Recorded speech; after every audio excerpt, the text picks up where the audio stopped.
সন্ধে হয়ে গেছে, তো আমরা সুইমিং পুলের কাছে আবার চলে এসেছি। এখানে একজন তো পুরো স্নান করতে নেমে গেছে সন্ধ্যাবেলা। এখানে কত সুন্দর লাইটটা দেখা যাচ্ছে।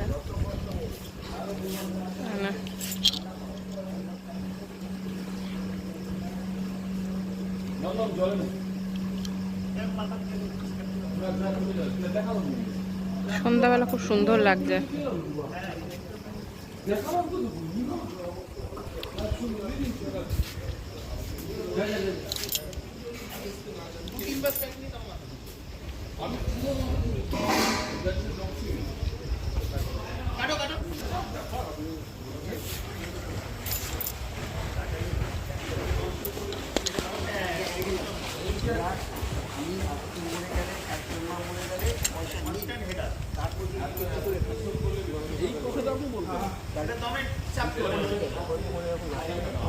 মোটামুটি ভালোই এনজয় করছি।